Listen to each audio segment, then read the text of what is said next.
Hello, everybody. Welcome to the Punch Up Pod Sunday night show, The Shit Show with Lila and Pat. Welcome. Pat, how are you, my friend? The name of our show has never fit so well. I know it's got a real ring to it. I'm good. Show. Sorry. I thought you were making fun of like my long title intro here. No, you're right. Oh, no. Sorry. Total shit. Yeah, I had a long day. I did side work all day. Thank you for doing all the prep for today's show. Lila did so much work. Oh, stop. You never need to say that. We do that together every week in different ways. So please, that's crazy. We complement each other well. We both are like perfect. I'm gonna start taking more time off. You got this. How's your day? Okay. So last night, I went to see Blink-182 with my husband, with Josh, which is not one of my favorite bands. Like I don't know that many of their songs, but Josh loves going to concerts. He loves them, whatever. And the last time we were supposed to see them, I was still like in my sort of extended COVID. I mean, I had tested negative for weeks at that point, but I still wasn't feeling great. And I ended up having to leave the concert before they even came on. Yep. Yeah. Cause I was like, I could barely stand up. It was crazy. So we go and it's fine. I'm like dancing. I'm trying to be super, I'm the fun wife and having a great time wearing my mask inside, as was Josh. And it was sweltering, but powering through. And you and I had done a lot of prep yesterday and I was set and I knew I would have the whole day today. We got in the car. This is Los Angeles. Got in the car at 11 o'clock to drive 12 miles home. 3 hours later, we arrived home. A big rig had an accident on the 405 and we were just in a parking lot of traffic for 3 hours. So I didn't get home till 2, didn't fall asleep till like 3:30, didn't get up. Anyway, so I'm a little discombobulated, but I'm here. Okay. I don't want to be one of those guys, but that's what I hate about LA too. It's horrible. I personally, being stuck in traffic, I would rather be doing anything else. And it's so painful to me. Like I like structure my life around back roads instead of the freeway, just in case. I mean, I do it here. I guess in LA, you do it as good as you can, but as well as you can. No, it's horrible. And it does affect your whole life, especially like, we're lucky enough right now to be able to mostly sort of just work from home, maybe with meetings, occasional meetings, but like, if you have a job, again, lucky enough to have a studio job, you could have an hour and a half commute each way every day. That's like, that can ruin your life. Yeah. So, I mean, I still have a semester left of grad school, but my school is in San Francisco and I hated that drive so much. It's only, hour and a half, 2 hours.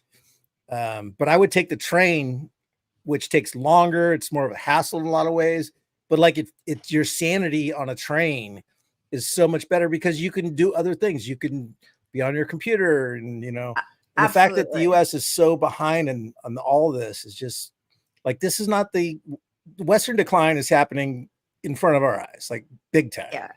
It's really interesting. People who, write opinion pieces or are even journalists here in the US who have come from other societies that have collapsed.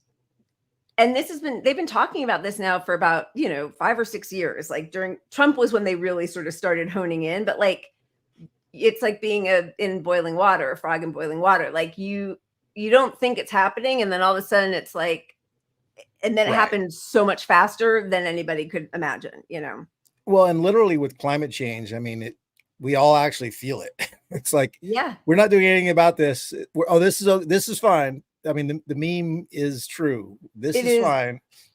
100% true. And I'm looking at the rest of the chat and Audrey is saying she's not supposed to be in the sun because of antibiotics. Sorry, but oh my gosh. Oof. Yeah. And your car broke down. No. Oh, I'm so sorry. Okay. That stinks. So I'm so sorry.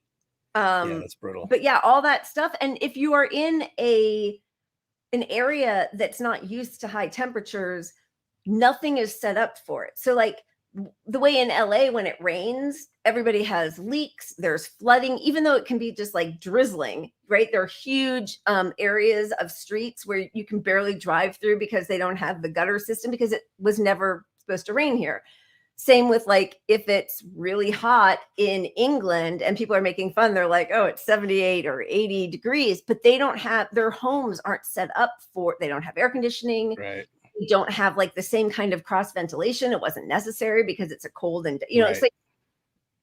And there's a multiplier effect too, because the wealthier nations more often have air conditioning and they're comforted by all this, Yeah. which then releases more carbon into the oxygen. I mean, carbon into the air and ozone, making it worse for the poor countries that don't have air conditioning as well. And I mean, even in the US, you're seeing record numbers of people die in these heat waves, and every summer is going to be hotter than the last forever now. And our power grids aren't updated, right? So like, look what happened in Texas. Yeah.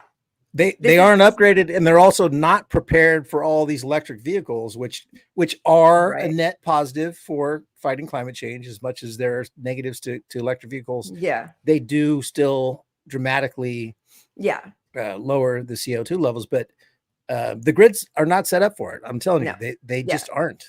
Yeah. No, we need major infrastructure, and yes, mass transit would be super helpful. All right. We've been complaining a lot and we're about to keep complaining, but we should get to some happy stuff. So first, as always, we want to thank our members, our pup heroes and sheroes. You guys are amazing. Thank you. Our numbers keep growing, which is really exciting for us, and it means a ton. So thank you guys so much. Really, thank you. We're on the verge of needing either a smaller font or two screens. I don't know. I know. Or we could have like a scroll. We could do a scroll. Yeah. Cheers to you guys. Cheers to you. And I'm so happy to be cheersing you with a delicious beer from Burning Barrel, a local brewer. But I bought this because I try to match the beer occasionally to the show. Oh, yeah. And I thought it said Gone Creeper. Okay. Which would have been perfect since it's Biden gone, but it's Cone Creeper. But if you can't really tell, it's like I couldn't tell you. I would have believed. Yeah, you could have just said it. Gone. He's gone. I just told you before the show started, don't let me put my fingers up to the screen because my nails are disgusting because I just got off of work. Didn't have time to clean up, but I just did it. There we go. But now I feel like I need to see him more clearly. Like, are they really bad? It's like all in there. No, it's all, I mean, they're trimmed short too, but it's like when you do, you know, what I'm doing every day, it's just impossible until I clean them. Anyway. Well, you're a trooper. Thank you. You worked all day and now you're popping in here to do a fun show. So thank you for drink some beer and have some solidarity. Let's go. That's right. And and let's big cheers. We got some international elections that we're watching. Jeremy Corbyn ran as an independent in Islington. He got more votes in 2017 and 2019 than Keir Starmer, the new Labour leader and prime minister, got, even though that was one of the reasons that Starmer used to kick him out of the party, and also false charges of anti-Semitism. But he also got more votes just a couple days ago when he won than Labour got in Islington. And he ran as an independent, very pro all the things that we have always loved about him, labor rights. He's the real Bernie. He's the real Bernie, Palestinian rights. And that should give everybody a lot of hope. So let's just take a look at his victory speech, which was pretty inspiring. Here we go. So I just want to say this result is not my victory. It's a victory for everyone in Islington North that believes in a better, decent, inclusive society. It's your victory, every single one of you, for all the work you've done and all that you've done. It's also a message that the way you defeat the rise of racism in our society, the rise of the far right in Britain and across Europe, as Reform have shown, is not by conceding ground to them, but offering an alternative of hope and inclusion. And so we'll send a message to our friends in France Bon chance on Sunday, because we need you to get all the votes and seats you can for the United Left in France. And I send that message as a heartfelt solidarity to them. Very exciting. And I mispronounced it. I said Islington. It's Illington. Yeah. Did you notice though, his prescription for defeating racism is the opposite of Joe Biden's. Joe Biden is leaning into it with his tough on crime, border policies, doing everything he can. The opposite lesson that the winners of this election cycle around the world are taking heed of.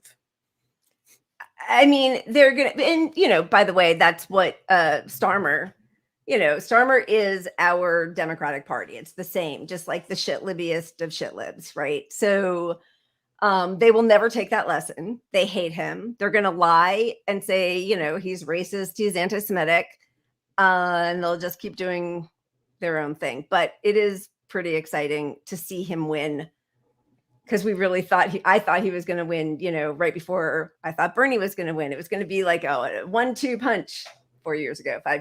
But he's back and he's great. But they're back on track where we're headed towards Biden losing and or Kamala losing or Newsom losing, because they're taking all the wrong lessons from this. You're absolutely. The Democrats are like, look, that's all we needed. Labor's back. Isn't that such an exciting win? No, it's not exciting. Labor's why they had, the conservatives in power. I mean, they never see Trump as a refutation of Obama's 8 years in office, right? Of course not. Islington. Thank you, Jarrett. Thank you. All right. All right. Where are we starting? What are we doing? I think we're doing this thing here. Oh, right. I forgot how our show goes. Okay, 1 second. Here we go. Yeah, baby. Drink. We need a drink check. Look at you. Cheers. Oh, I forgot we had shots. Spinning it again. I know. I'm doing just wine today. I know. Sundays it's just wine day. Yeah, baby.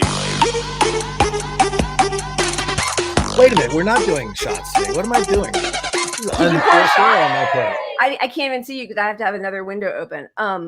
It's a timeline. I just did a shot. Did you really? Yeah. Oh, now I feel guilty. Right. I have my vodka. I'm glad I won't have to do any others. So that's something. I'm just gonna chug my wine. All right. Let's start it off with the election wrap. Here we go. All right. For those of you upset about the U.S. presidential election, I agree. These spring chickens ain't gonna cut it. He needs to be way older. What this country needs is a candidate with centuries of experience.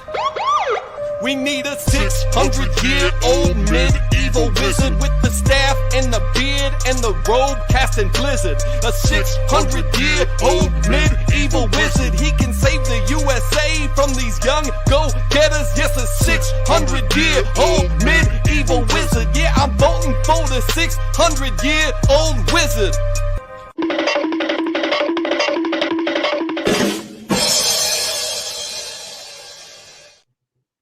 We're all just laughing through our pain as we deal with the reality in this country. Yeah. I thought that was going to be a commercial for Vermin Supreme, because he's like an old wizard guy. He totally. Very much looks like the prototype. He's running again, right? He is. He's running. If you don't know Vermin Supreme, he's the guy who wears a big old giant boot on his head, and he's a freak. He's not going to win or get any votes. But you don't think he's going to win? I would vote for him before Joe Biden. You're telling me there's a chance. Yeah. All right. Sorry. Make sure to like and subscribe. Smash that notification bell. Maybe that should be like the next bet where we actually have a consequence, which for whatever reason we didn't, for the whole Trump being the nominee one. You got off lucky there, Pat. But maybe you'll have to do the announcement of like and subscribe as your punishment for the next one. Yeah. Announcement. Yeah. I don't know how I got saddled with that one. Yeah, that's the correct response. No mullet over here. When I was 13 or 14, I was we called ourselves wannabes back then, but I was a little break dancer, and I actually had a tail in the back that was like this long. Rat tail. We used to call rat tail. Yep. I had one. That's funny. That is very funny. Yeah, I'm reading back. Look at that rat tail. Okay. Let's discuss the reputation saving interview that Biden had with George Stephanopoulos. It was actually supposed to air tonight, but they were so trying to head off all of the horrible, the writings and all the different news media Right. and like the poll numbers and everything, that they rushed it. And yeah, I think, okay, so normally what you do if there's bad news, you release it on a Friday. right. That is the plan. Right? Yeah. Because less people watch it. But this is so newsworthy that everyone was going to watch it regardless. But by releasing it Friday, they thought they'd have the weekend to sort of get ahead of it before Monday water cooler talk discussing it. And that didn't work out. But did not work out. Should we just show a couple bits from it first? Is that how you want to start with it? Yeah, I think that's fair. All right, let's start off with one of the first questions. Debate. You and your team have said you had a bad night, but your friend Nancy Pelosi actually framed the question that I think is on the minds of millions of Americans. Was this a bad episode or the sign of a more serious condition? It was a bad episode.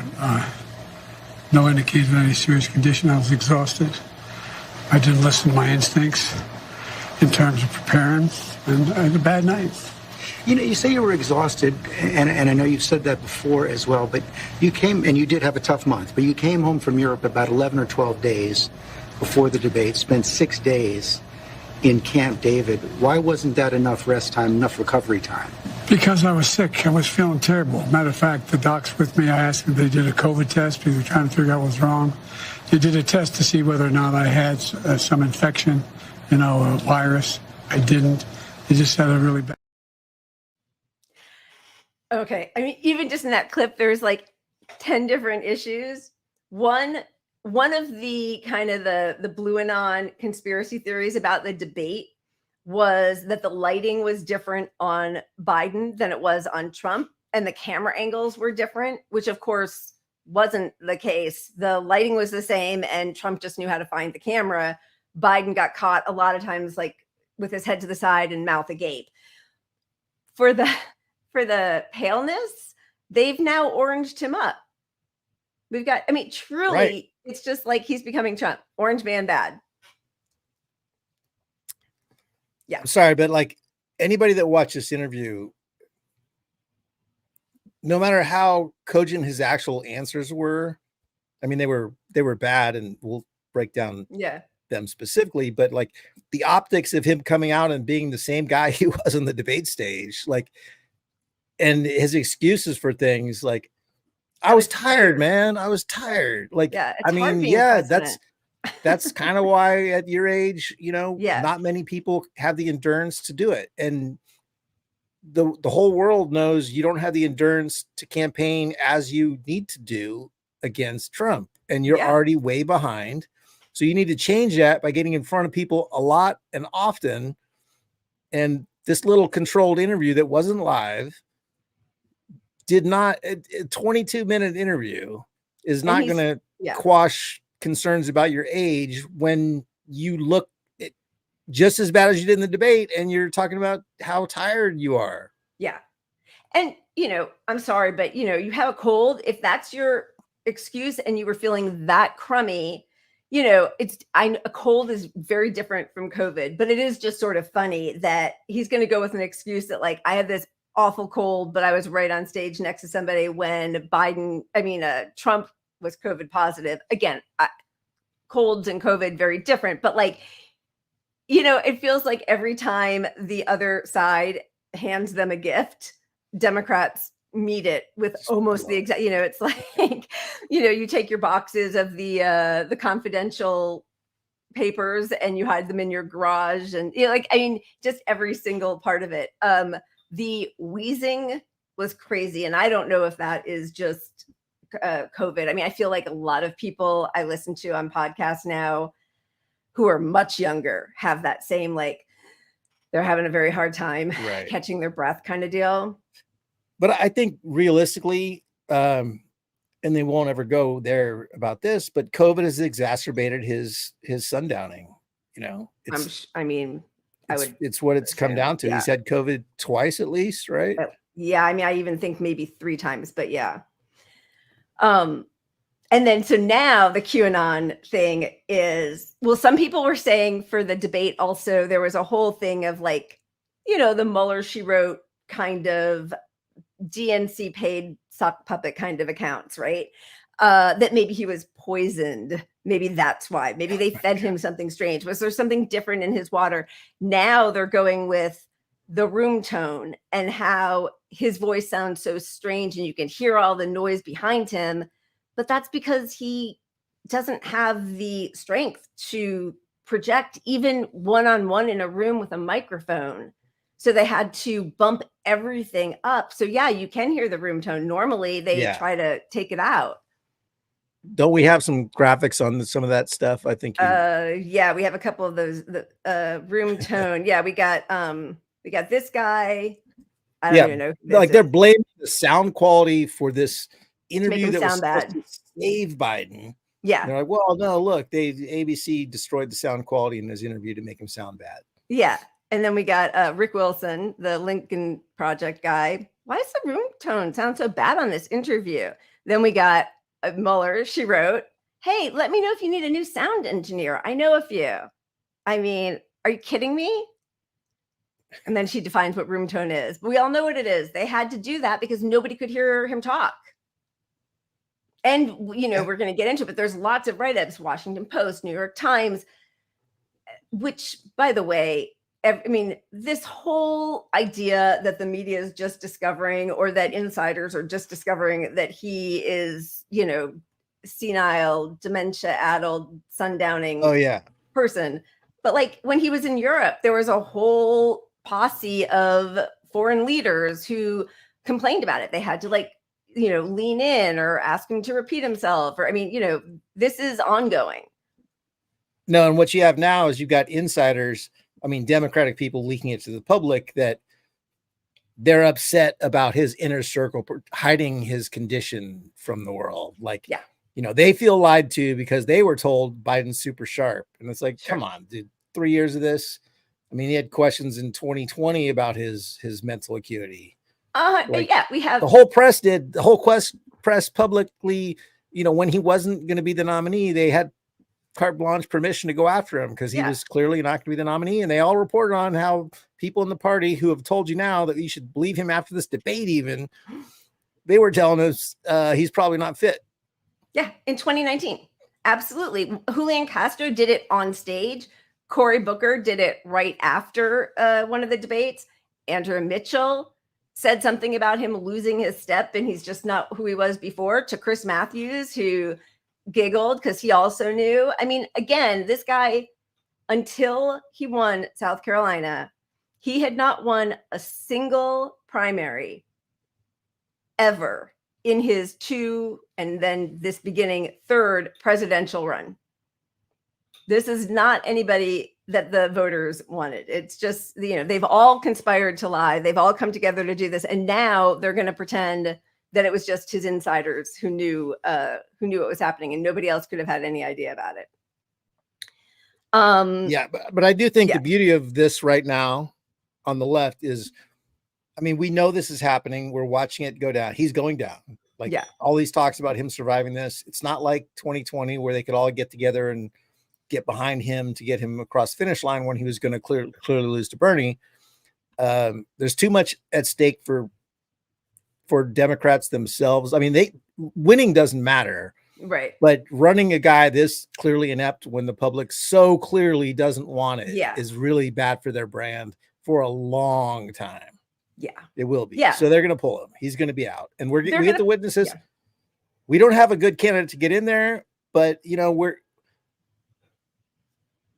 push people to take this moment and reflect on that the Democratic Party insiders have known this forever.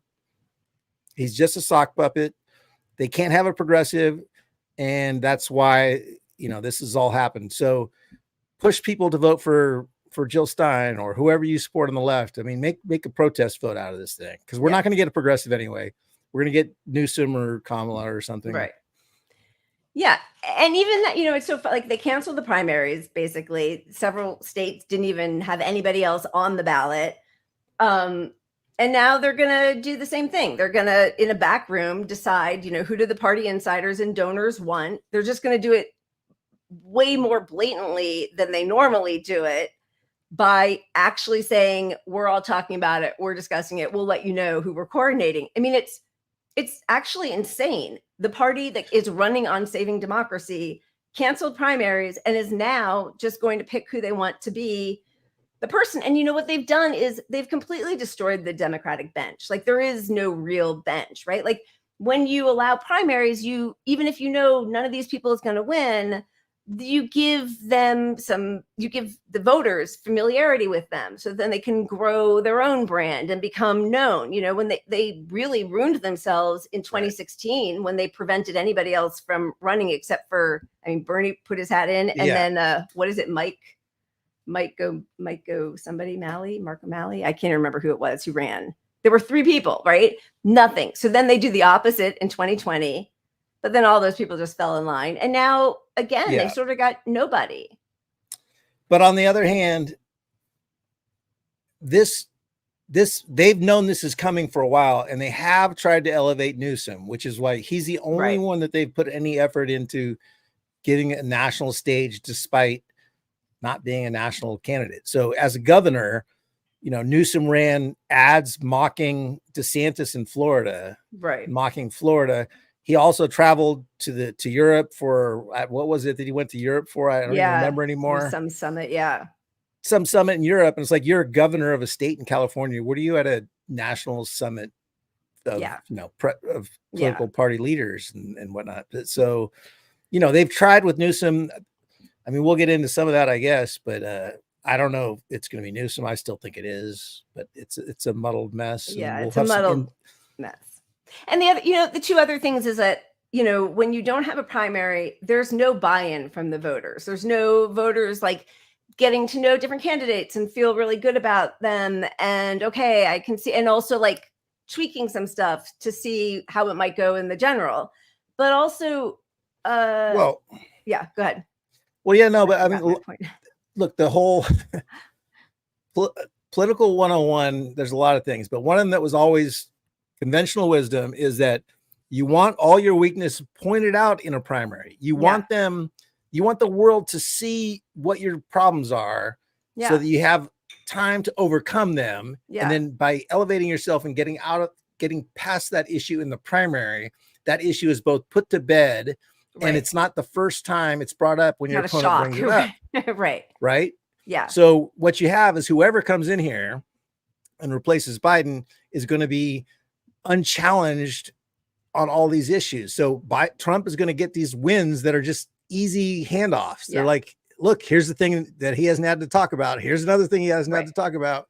Because they've all done the same thing with all of these people, like with Kamala, Beto O'Rourke, who they're not even putting in the running, but and Newsom, like the media has sort of like circled the wagon to make them seem like the generational change. They're not generational change, and the RNC knows that. Like they will uncover that, and the voters will be shocked again. Like, if you can't believe that Biden is a senile, sundowning, dementia patient, you're not going to believe what they unearth. It's going to be a shock what they unearth about Newsom and Kamala, right? And that's also why the longer this gets drawn out, the slower this process is. You create a worse situation for that candidate, because they're going to be so eager to show the Democratic Party their loyalty that they're all talking up Biden now. Like, he's so, this is all bullshit, that he's doing great. I know him so well. It's just a moment. Yeah. And all that's going to be used against him when he drops out. These are, clips. Yeah. There'll be sound bites. Really incredibly depressing for a country that calls itself a democracy. Okay, should we move on to another Yeah, let's show another clip. about his cognitive tests? Let's see how that goes for him. Would you be willing to undergo an independent medical evaluation that included neurological and cognitive tests and release the results to the American people? Look, I have a cognitive test every single day. Every day I have that test. Everything I do. Craziest answer. You know, not only am I campaigning, but I'm running the world. And that's not how it sounds like hyperbole. I guess I'm asking a slightly different question. Have you had the specific cognitive tests, and have you had a neurologist, a specialist, do an examination? No, no one said I had to. No one said, they said I'm good.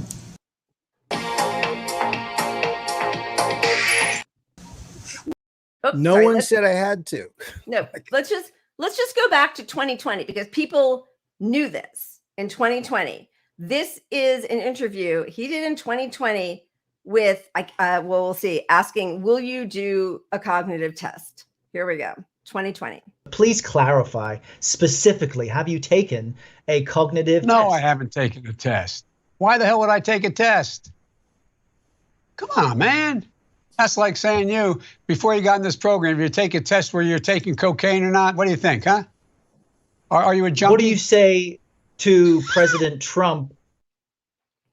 No, he doesn't need a cognitive test. He's a fucking racist. Why does he go right to coke? I mean, like, well, because the interviewer is black. I'm surprised he didn't say crack. Obviously. Like, what the fuck? Imagine, like, that's Trump. That's such a Trump thing to say. And he was I don't even remember. Yeah. What was the racism they accused Bernie of? He answered one question wrong. God, it's been so long. You mean in a no, debate? no. He had an interview and he answered in a certain way, and they're like, "Oh, he's racist. He's racist. He's racist." Oh, I think it was about busing.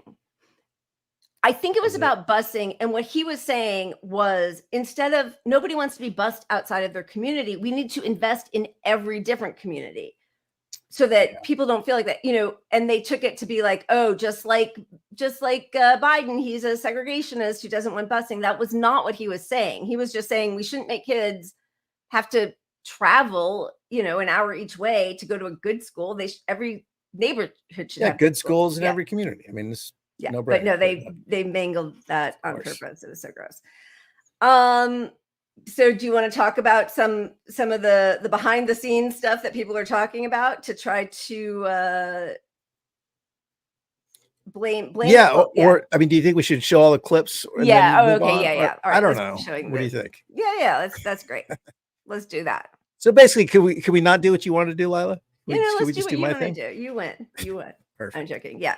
All right. So now we're going to talk about if he's going to drop out. If you can be convinced that you cannot defeat Donald Trump, will you stand down? It depends if the Lord Almighty comes out and tells me that, I might do that. Well, I mean, on a more practical level, Washington Post just reported in the last hour that Senator Mark Warner is assembling a group of senators together to try and convince you to stand down because they don't think you can win. Well, Mark is a good man. We've never had that. He also tried to get the nomination too. Mark and I have a different perspective. I respect him. And if Chuck Schumer and Hakeem Jeffries and Nancy Pelosi come down and say, we're worried that if you stay in the race, we're going to lose the House and the Senate, how will you respond? I go into detail with them. I've spoken to all of them in detail, including Jim Clyburn. Every one of them. They all said I should stay in the race. Stay in the race. None of the people said I should leave. But if they do? Well, it's like, they're not going to do that. You sure? Well, yeah, I'm sure. Look, I mean, if the Lord Almighty came down and said, Joe, get out of the race, I get out of the race, the Lord Almighty's not coming down. I mean, these hypotheticals, George, But it's not that hypothetical anymore. I grant that they have not requested the meeting, but it's been reported. I've met with them. I've met with a lot of these people. I've talked with them regularly. I had an hour conversation with Hakeem. I had more time than that with Jim Clyburn. I spent time with many hours off and on the last little bit with Chuck Schumer. It's not like I had all the governors. All the governors. I agree that the Lord Almighty is not going to come down, but if you are told reliably from your allies, from your friends and supporters in the Democratic Party, in the House and the Senate, that they're concerned you're going to lose the House and the Senate if you stay in, what will you do? I'm not going to answer that question. I mean, I do think that there is probably a part of him that really doesn't have any idea. I mean, there are parts of that interview where he says the polls are lying, the pundits are lying. I mean, it is very Trumpian. You know, my crowds are big, and I don't think we have that clip, but Stephanopoulos is like, well, you're not going to really start weighing your crowds against Trump's crowds, are you? Like, come on, get a fucking grip. No, he did bring up, did you see the crowd there? You know, we had, nobody can get a crowd like that. And then Stephanopoulos goes, you know, do you want to go there with the crowds? Because I mean, Trump's crowds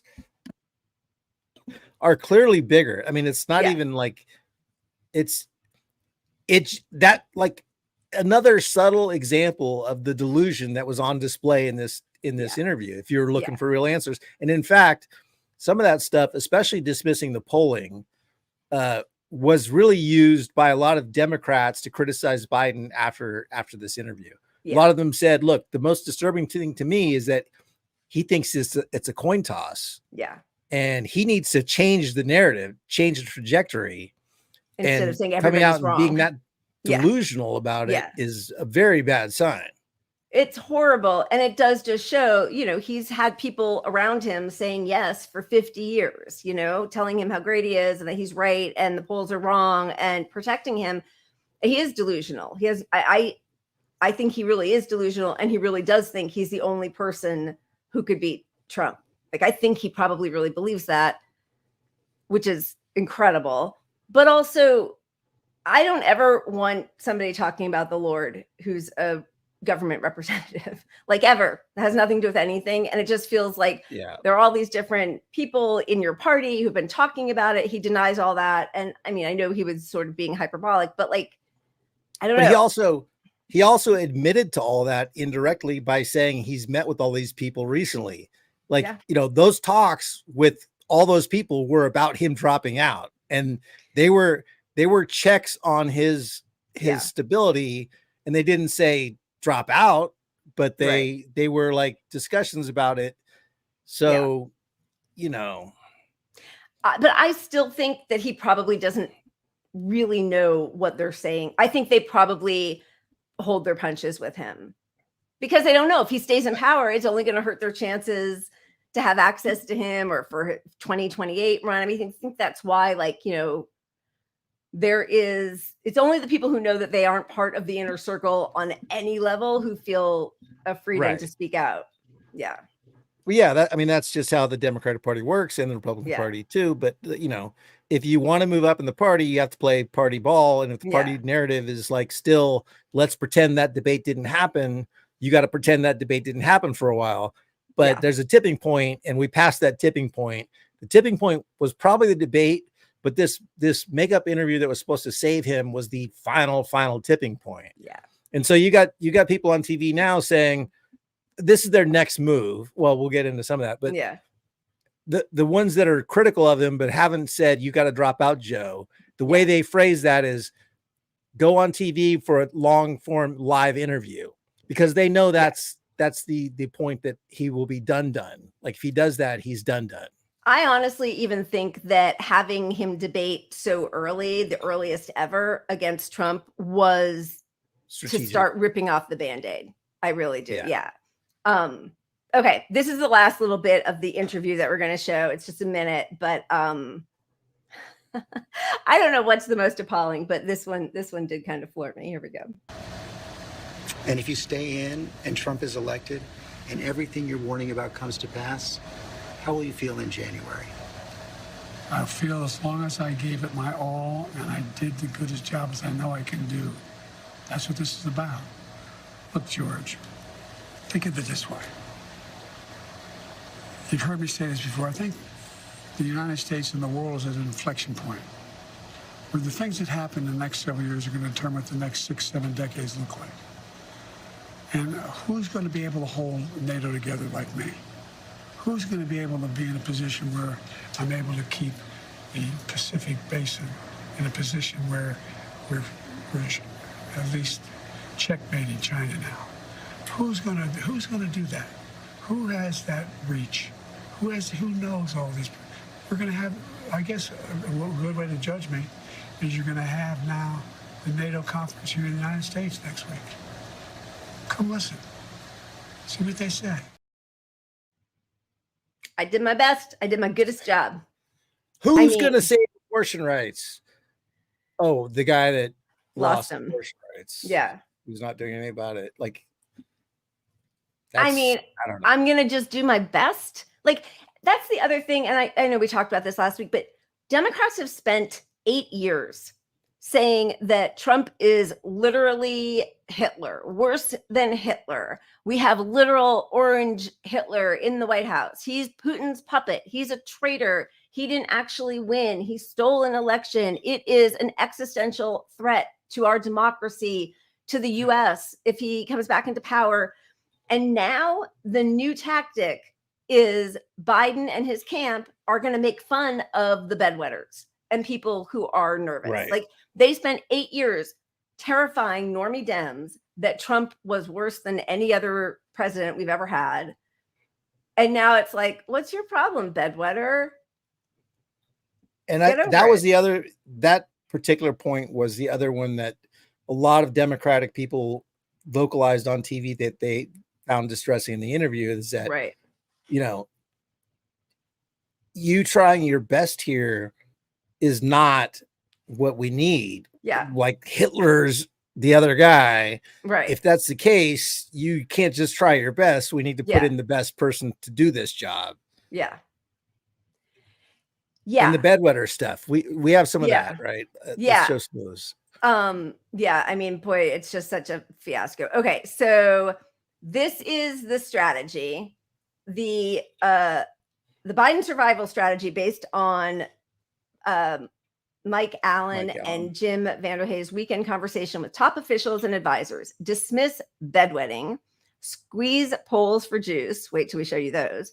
Warn of chaos and limit dissent. I mean, that's basically been what the Democrats have done my whole life, but definitely since 2016, right? Get on board, pull up your big boy pants. Don't take your ball and go home. We've only got 2 choices. They're hyperventilating. The media is hyperventilating, trying to manifest drama to boost ratings. I mean, look at this. Like, did you see the awesome clips of our supporters on the tarmac doing the Cupid Shuffle at 2 a.m. on the night of the debate? Oh my God. Well, no, probably not, because the media is busy hyperventilating and try to manifest drama to boost ratings. So did we see a clip of Biden paid employees on like, that should show you how he can beat Trump. Like, that's not even. Did we not see the photo op? Like, they didn't show the video photo op of a bunch of people with Biden paid signs. It's like, it reminds me of the Democratic convention I went to a couple years ago when Bernie was running, and everybody, even at the DNC, the California State Convention, it was so Bernie. 100% Bernie. Yeah. Like, Bernie was a rock star there. He was Elvis.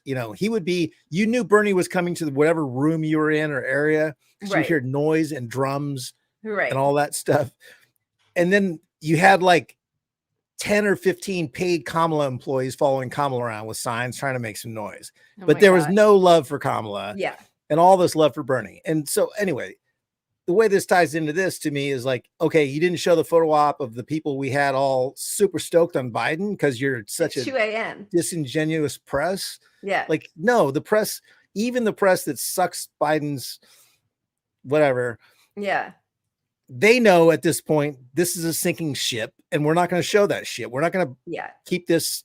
We've been given permission to pull the plug on Biden. Right. Like, yeah. That's what it comes down They've to. lied for 4 years. Everybody knows the that they've lied. Yeah, exactly. Yeah. So he's blaming them and he's blaming the pundits. This was, oh boy, very small. Well, I'm going to do the first part of this. This was the email I got. The pundits have gotten everything wrong. I understand you can't Headline. turn on the television or get on the internet without seeing some pundit talking about how I need to drop out of the race. First of all, why does he say it like a little birdie told me that this is what's happening with the rest of you in your, I don't know, nonsense. I want you to ask yourself, what have these people been right about lately? I mean, this is, again, it is so Trump. You're going to blame fake. It's the fake news. That's what, and it's polls, just fake stupid. News. So you're sending an email to people, and the only saving grace for him is a lot of people didn't watch that. I mean, a lot of people did, which hurts. But the people that didn't are now saying, hey, have you turned on the news and heard that everybody in the world wants me to fucking leave this race? Like, that's the opening line to this email. It's a good strategy. Like, I feel like whoever wrote this email designed it to sink him. Like, that's the dumbest way to start an email. I mean, that's a horrible way to start an email. I think everybody does know mostly Democrats are in an uproar, but to start it like there's this like sidebar of people talking about stuff that I'm hearing whispers of, like, what are you fucking talking about? Your whole party is melting down right now. You can't say everybody is hyperventilating and bedwetting and then And oh Lord, excuse me, but even the phrase bedwetting is terrible strategically because he's old and he's got these poopy pants pictures of him on the tarmac. You're right. And like, you're going to put that in people's head, the bedwetting thing. Like, that's your, who runs this fucking campaign? Yeah. Like, my God. I mean, just horrible. I feel like it's insiders that want him to lose because you don't choose bedwetting as a strategic narrative for your 90-year-old guy who's got dementia. You might be totally right. I will say that it might just be that they have no imagination. And that was, it was a Dan Pfeiffer article about Hillary Clinton back in 2016 about don't believe the bedwetters. But, you know, just how they did like, oh, Obama bros and Bernie bros, you know, like they just cannot get out of their go-tos. Yeah. But you might be totally right that it's also a bit of sabotage from the inside. I don't honestly know, but I mean, if it's intentional or not, it is a terrible marketing campaign right there. So talking about the polls, this is right now where we are. This was right after the debates. Biden losing. And again, this is so dumb because it's general election, but he's doing even worse in swing states, but 49 to 43. This is even, I mean, this is just incredible to me. All the people that they are suggesting as possible replacements all lose to Trump. This is from the latest Ipsos poll. Trump and Biden are matched. And again, they're only talking general elections. So that 40-40 is not even close to being accurate, but fine. Michelle, 50 to 39%.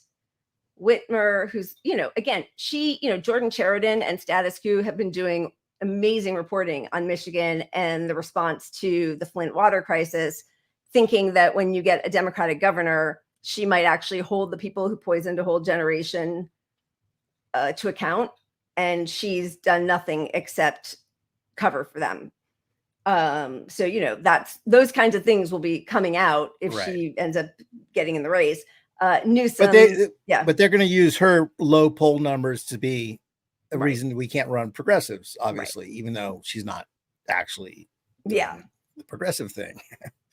I mean, that's and Newsom too, who they say is progressive, losing to him, and Kamala losing by a point.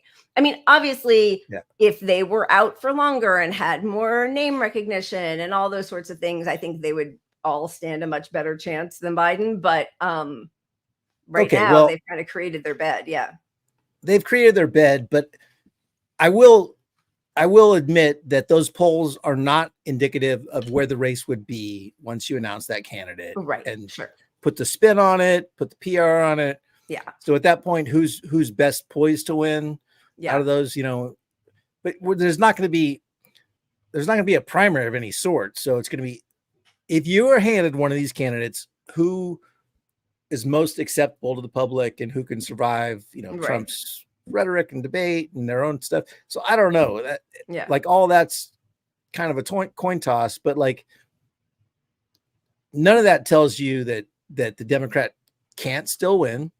in fairness, because there's a long time to still change the narrative on this thing. Right. And that's why, I mean, that's not why, but Biden is out. So we're going to see what plays out on changing those numbers. And look, they honestly could probably win with a couple of them. I'll just put it out there. I think it's unlikely. I think they dropped the ball so hard, and the longer they drag this out, the worse they look, because the public they're looking at this going, what the fuck are you guys doing? Like, democracy is at stake. Hitler is the other guy. Right. You know, that's how the Democrats are feeling. And you're just I don't think there's any way they can bypass Kamala. I just don't see how they do it. I don't think they're going to do it. I also don't think they. Well, no. Yeah. Well, I just want to say, I don't think you can without her buy-in. You have to find a way to get her to support it. Yeah. But well, that's why they should have made her a Supreme Court justice. There's still time. I mean, look, who knows? You know, there are ways to get her buy-in on this thing. Yeah. Like, they really are. So if she no matter what, though, she can't be somebody's VP. She will not be somebody's VP. They can't do that. I don't know. No. Never say never. That I'll do it. That I would do a bet with you. She could not be somebody's VP. I just don't see how that would happen. But okay, maybe we'll see. Well, it's unlikely because look, there's a lot of stuff out about how you can't be president and vice president from the same state. Right. They're Newsom is the likeliest of candidates, in my opinion. Right. And they're both from California. But I have another conspiracy theory on this, that there's a convention fight. They agree that Kamala will be the president, Newsom will be the VP. Okay. And this is how we get Kamala. So this is bad too. So I don't know. I'm talking out loud here. Okay. But then they try their legal fight and sort of half-ass lose it or whatever, decide it's a bad idea. Newsom drops out. This is all planned. They know this is going to happen. Newsom drops out. He gets to be the guy who's like, go Kamala. I was your VP choice, which still primes him to be the next president in 2028. She loses or wins on her own merit. Loses. He still looks good. He's still the presidential person. I don't know. I think that's a possibility. Could be. It could be. I think it's interesting that in that one poll that we just showed, and it might be that Buttigieg was in there somewhere, but not in the highlighting of it. Right. There was my favorite moment, one of my favorite moments from 2008, when Michelle Obama, because the Obamas hated the Clintons. The Clintons did the most disgusting racist primary against Obama. They were the ones who first floated, was he really born in the US? I mean, truly, that was them. The birther movement came from Hillary Clinton's campaign. Yeah, totally. Is he a secret Muslim? Like that kind of stuff. That was started and hinted by her and, the David Brock. I mean, it wasn't correct the record then, but that kind of thing. So there was one, and this is such a short bit, but it just makes me laugh because Michelle Obama became the person who's like, oh, when they go low, we go high. But this was her in 2008 campaigning for Barack, which I will always love her for, even in spite of all the other stuff that I need to find out. Okay, here it is. Yeah. Campaigning in Chicago, Michelle Obama today told women why her husband should be the next president of the United States. One of the important aspects of this race is role modeling what good families should look like. And my view is that if you can't run your own house, you certainly can't run the White House. Can't do it. Michelle Obama returned to her South Side roots to host a Women for Obama event at the Grand Ballroom on Cottage Grove. Where'd we go? Where are we? That's a hard one to come back from. I love it. That's one of my favorite clips ever. All right, let's see how he spent the rest of the night after the debate. That was the Waffle House, right? Was that the other part? Yeah, after the Waffle House. So after the debate, super sick, and then we can spin the wheel maybe, right? For a little break. Yeah, let's do that. Yeah. Okay. So super sick, so sick that's what he blames, and so tired he blames his whole debate performance on it. But then heads over to the Waffle House.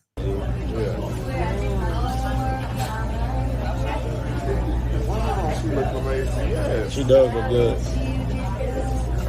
Extremely good.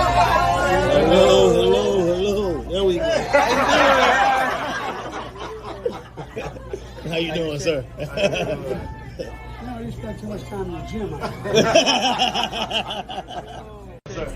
How you doing? You know, you spend too much time in the gym, I think. Hey, man, how you doing? Good to see you. Hey, you're welcome. You did really welcome. You have our support. I love you, thanks. You have our support. Thank you. Thank you, guys. Thank you. Appreciate it. Okay. Listen, when you're sick, when you're so sick, what you want to do is breathe directly into everyone's mouth as much as you can. Total strangers. Yeah, and obviously this was a planned PR thing to put in front of the black audience that here he is. He's going to a Waffle House. Look, he's around black people after the event because the "you ain't black" thing. He's black. Oh. So if you're going to lose support for Biden, and he got all this credit, like Twitter propagandist leftists. He dabbed that guy 4 times. He dapped him up. You know, he knows how to dap. He knows. Look, Biden put his hand out. Like, here's the right way to dap somebody. Just so you know, as a white person, if you don't know how to dap, you put your hand out and you see what happens. And Biden's hand is out there and the guy's doing all the business to it. He's not doing jack shit himself. Biden isn't like doing baseball signs and tap. There's none of that. He just has his hand out and they give him credit like this guy's invited to the barbecue or something because he knows how to dap at Waffle House. Oh, it is so painful to watch. It is so painful. All right. Should we spin? Yeah, let's spin the wheel. What the hell? Let's spin it. Let's do a little happy Let's moment. do some Yeah, baby. I mean, I'm doing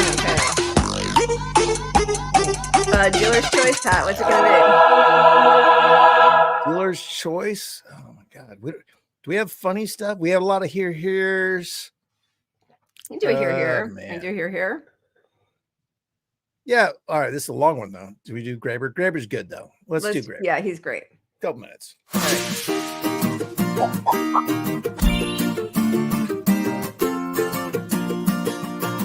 The kind of politics we have now, where the left is represented by this kind of Obama-Macron-style centrism, where you're both for the market and for bureaucracy at the same time, is kind of horrible, right? The only possible appeal of that kind of politics is, well, at least they're not Nazis, right? So what they want is the left to be this kind of mishmash of bureaucratic market centrism and the right to be outright fascist. To set the ball rolling in an actual left direction will make that centrism look like utterly unappealing. In France, sometimes they talk about the extreme center, and I think that's a fitting phrase. It strikes me that what's called the moderates are the most immoderate people possible. And the reason why they're so uncompromising, I think, is because they realize they don't have a lot of positive arguments. They're not really for anything. I mean, somebody like Obama, the reason he worked was because he looked like the kind of guy who would have a vision. He acted like a visionary. He had the intonation. He had the way of standing and looking into the distance like he really believed in something. And it shows you something about just how much visionary politics has been killed. It didn't even seem to occur to people to ask what his vision actually was, right? Because it turns out, insofar as he had a vision, his vision was not to have a vision. He believed in pragmatism and compromise and so forth. And that's what the center has been reduced to. It's become this pure set of performative symbols. And at the same time, you get to feel morally superior, which is ultimately what centrism, what liberal centrism is all about, is the ability to feel better than other people. So there is a kind of a symbiosis whereby the right wing pretend to be stupid, like George Bush II sort of perfected this, like I'll act like a yokel, all of the liberals will make fun of me as an idiot, everybody who resents the sort of cultural elite for having monopolized all the good jobs will look at them sneering at me and say, yeah, I bet those guys feel the same way about me as they feel about Bush. I'll vote for Bush. Ha ha ha, stick it to him. Yet in a more extreme version of the same thing, Johnson's doing the same thing. You act like an idiot, the people who are sort of educated elite make fun of you and it works. Now who's really the idiot, right? People keep falling for the same stupid trick over and over and over again. There's a symbiotic relationship relationship between these centrists who are just sort of sneering elitists and these guys who are the scam artists who pretend to be yokels, who pretend to be idiots, or pretend to be fascists. They're not even real fascists, they're kind of phony fascists. They are trying to set up a situation where those are the only two viable political choices because they both feed off and complement one another.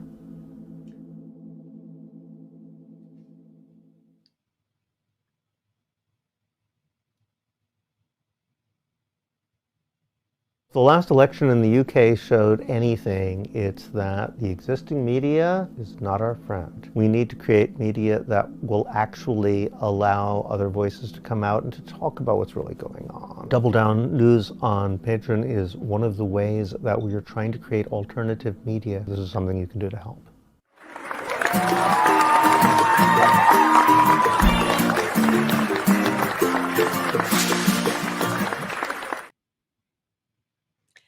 He's great. And he sums it up so beautifully that it's all kayfabe. You know, it's all just people playing their parts. It's the Washington Generals versus the Globetrotters and the local, the yokel shtick and all of that, you know. Just keep getting played over and over. All right, which part do you want to move on to? So one of the things that we keep hearing is that Trump is a convicted felon and you know, pathological liar, and Biden is honest and a decent man, which just shocks me that he's even allowed to say that. You know, even in the interview, right? Like he talks about, oh, Trump lied 28 times, and that was just really hard for me. Well, first of all, Trump called him out on a lie, right? Like that's part of a debate. Somebody lies, and you're like, no, hold up, that's not what happened, actually, right? Trump did that about the Hamas. Biden said Hamas is the only thing that's in the way of a ceasefire, right? Now, Trump is disgusting and just as genocidal, I am sure, as Biden is, or would be just as genocidal, right? But he was like, no, that's not true. Hamas does want a ceasefire, Israel doesn't, and you're not giving them the weapons. Well, that's a lie, right? You're just a Palestinian, which is also awful. Like it just kept going. But he said, Trump said that you could put bleach in your arms, and so that's why he lost 1 million people from COVID, and we ended COVID. So two things. Trump did not say that. He was talking about how UV light can clean the air, and if there was a way, he's an imbecile, but he wasn't telling people inject bleach. He was like, could we do something like that to clean your lungs? That's what we need to develop. He was not instructing people to put bleach in, but also, you know, 800,000 people died from COVID under Biden. So like he just, you know, he lied. He's a liar too, but he has a long history of that. Oh, the history of Biden lying is off the charts, and we'll get to some of it. And there's so much that we're not getting to all of it. We could do 2 hours of a show just on the lies and not get to them. But back to what you were saying about, you know, the lying during the debate. Look, debates are optics, right? So like all the issue related lies that Trump told, they don't stand up to the stupid lies about golf that Biden told. I mean, because Biden told the world, he said Trump can't carry his own golf clubs around a golf course. So if you golf, you know, there's two ways to do it. You carry your own clubs and walk, or you spend $5 and you get a cart and you can drive your cart. So Biden here, who stumbles off the stage, shuffles his little feet, is saying, basically, I carry my clubs when I golf and you don't. Let's see you do that. There is no world where Biden, like anybody, like I know this is sort of a niche thing. Maybe golf for people that don't golf don't get it, but like it's such a absurd lie. And those kind of things, I think, stick with people more than, because you're talking about all the normie people that aren't following these issues. Stuff like that is like, what the fuck are you saying? Like, we know, we all see you right now. Yeah. And it's an easier thing just to, you don't have to go through like a 5-minute explanation as I just did to try to like do the intricacies of which part was a lie and which part was sort of true. You're right. I mean, you remember in 2019, he was so belligerent with anybody, you know, he was like, then go ahead, go vote for Trump. When somebody was just asking, like, I'm a dreamer, what will you do? I think that was part of it, or about, migrants seeking asylum, like, what will you do? Because Trump will do this. Well, then go vote for Trump, right? Or the like poking the union guy in the chest, saying to that one guy, look fat, and then saying about, I'll do push-ups against you. I mean, it's like, I'll fight you behind the bleachers, Trump. Like, we're not getting that this time, at least. But he hasn't campaigned. This is the bottom line with Biden, and this is where the Democratic Party people are like, we have to pull the plug because he can't campaign. He can't even get out there and do any of that. He can't be in front of people because he will have those moments. They'll be awful, and they will cost him the election. Yeah. But on the other hand, he can't win if he doesn't do that, right? Because he has to change the trajectory of this race. Yeah, mind at ease. Yeah. No, they put themselves in quite a quandary. Do you want to show some of his lies, or where do you want to go from here? I mean, there are so many. I know. I mean, we've got the clip that you could share that we could at least start and stop. Yeah, let's roll. Let's roll through that. All right. Democratic presidential candidate Joseph Biden today faces a controversy.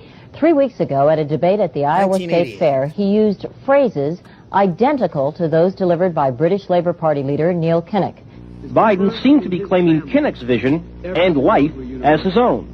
Why is it that my wife, who's sitting out there in the audience, is the first in her family to ever go to college?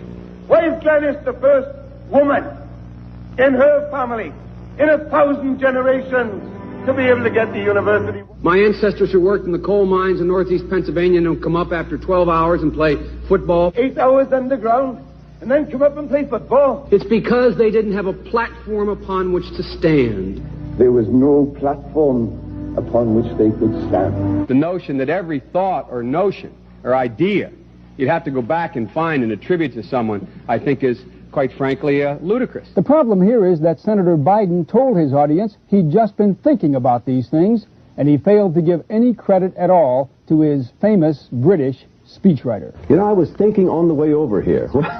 Now, that's a little too much, because, as you point out, what's behind the words? What's there? And a lot of people, the rap on Biden has always been that it's just a surface. I should have said, to paraphrase Neil Kinnock, it's the only time I didn't, and all the times I've ever used it. But CBS News found a tape of a second instance. It reappeared in the New York Times with a new charge, that Biden had appropriated a famous litany from the late Robert Kennedy about what the gross national product cannot measure. It cannot measure the health of our children. The health of our children. The quality of our education. The quality of their education. The joy of their play. Or the joy of their play. Biden gave Kennedy no credit. He has also quoted or paraphrased John Kennedy, Hubert Humphrey, and British Labour Party leader Neil Kinnock, all without credit. Joseph Biden admitted today that he committed plagiarism when he was in law school. He said it was a mistake, but that it was unintentional. He quoted 5 pages of someone else's work without proper citation. I've done some dumb things, and I'll do dumb things again. He was given an F. So, ladies and gentlemen, I've been dumb. To the political community in Washington, it all seems of a piece. Plagiarism at law school, plagiarism on the stump. The great communicator. Strike that. The great imitator. You don't steal verbatim, or when you do, as he did 99% of the time, you give credit. Biden's critics say he sells himself as a man whose words and visions can inspire a new generation in politics. But if the thoughts, phrases, and visions really belong to others, it's a form of false advertising. Is it a wise idea, though, to take something that personal, anyway, from another politician and try and appropriate it to your own campaign? I think it was a stupid thing to appropriate material that was really very personal, that was someone else's. Most people didn't know who he was, Joe Biden, and now they're going to say, oh yeah, he's the guy who plagiarized. That's a lot of people. Politically, that's devastating. These clips are devastating. He looks like a Joe Biden wind-up doll with somebody else's words coming out. If they're going to do things that are stupid as well as immoral, then they're probably too dumb to have the job of president. Voters are going to have to decide whether he was dishonest or dumb, Senator Joseph Biden may have more explaining to do. The new questions stem from taped remarks of Biden during an April campaign appearance in New Hampshire. I went to law school on a full academic scholarship, the only one in my class to have a full academic scholarship. Went back to law school and in fact ended up in the top half of my class. I was the outstanding student in the political science department at the end of my year. I graduated with 3 degrees from undergraduate school and 165 credits, only needed 123 credits. Biden now concedes he did not graduate in the top half of his law school class, that he does not have 3 degrees from college, and that he was not named outstanding political science student in college. Newsweek says Biden actually went to school on a half scholarship, ended up near the bottom of his class, and won only 1 degree, not 3. Joe Biden ranked 76th in a class of 85 at the University of Syracuse Law School. I mean, this guy comes off this whole thing as a flyweight. Now Biden says Newsweek is right. His memory had failed him. And I'd be delighted to sit down and compare my IQ to yours if you'd like, Frank. Joe Biden was victimized by the truth. Bye-bye Biden. He may not know it yet, but I think this is going to be very difficult for him to recover. Is Joe Biden dead meat, yes or no? I think so. Bob? It's in terminal condition. Terminal. Eleanor? Yes, unless he comes in third in Iowa. Morton? Dying. I say dead. Yeah. Dead. We'll be right back. He is wrong. Remember they would do that skit on Saturday Night Live with wrong. Yeah. Wrong. Yes. Yeah. And as you know, Viola pointed out, so there was a great article in Counterpunch in 2019 about if Trump is a pathological liar, what kind of liar is Joe Biden? And it went through a lot of these, but also the one that, we've talked about many times, because to me, it's one of his worst lies. I mean, up until he just did genocide, and also actually in 2003 and helped lie us into war against Iraq with George W. But when he lied about that tragic, fatal car accident that killed his wife and daughter, and he said that the truck driver had been drinking his lunch, implying that he was drunk and it was a drunk driving accident. And that was not the case. I mean, it was a tragic accident, but he kind of ruined that man's life. I mean, he was the youngest senator ever. He was sort of a star senator. Then this horrible accident happens, and he used that opportunity to lie about this poor man. I mean, he's just so heinous. And to this day, still lies about it. And it just shows you how craven this man really is. Like, he does things. It's like, I need some sympathy. So my son who died fighting in Iraq, these people this drunk driver that killed my wife. It's also like, to me, like out of that last clip we just showed, him telling everybody he finished in the top of his class when he was 76 out of 85. Like, that's not like, I just sort of missed that. Right. Like, you're not even close. You didn't go on a full scholarship. Who pays for your college. It's a bill. Yeah. Like, you can't, like, that's a lie. It's not a white lie. These are not like subtle things. They're not subtle things. They're really gross. It is sort of pathological. And the arrogance to think you're not going to get caught. Like, I don't really understand not having any worry about that. Like, that's another part of it. But also, one of the things that those, journalists were saying, and pundits who, as, so many people pointed out in the chat, like, that was in 87 or 88. It was. Journalism's gone What'd you so say? far. Well, journalism has fallen so far. Like, that's just. I mean, truly, right? Like, nobody even cares now. But one of them was like, why doesn't he have his own vision? Like, what do you want to run for president for if you have to steal someone else's language, exact language? What's your vision? Why do you want to be the leader of the free world, right? Like, you can't even, and I know they all have speech writers and all that, but like, it should encompass some kind of vision that you actually bring to the table, not just like picking through the labor leader from the UK's speech, or Bobby Kennedy, who, like, everybody knows Bobby Kennedy, right? Like, you're going to steal from his speech. I mean, I don't know. It's just, it's baffling. And he's like, the lies with Biden, his staff, he's been checked so hard in the press over all these lies, like, repeatedly. He's always told by his own staff to stop telling. There's smaller micro lies, like there are too many to get into, but he still does it. And that's where it's either pathological or a mix of pathological and some actual brain damage issue related dementia. I mean, he's been doing it forever, so it's hard to say that. No, right? it is hard to put it on that, but there's something deeper than just like, because they're not helping him politically even when he lies at this level. Do you know what I mean? Like, yeah, but I mean, it's like Trump does that too, right? I mean, I think he thinks if he had the crowds that Trump has, and probably in his mind, because he is surrounded by sycophants, he does sort of have that, right? So maybe they say like, oh, it was actually a little bit smaller or whatever, but just like Trump, he lies and his followers don't care.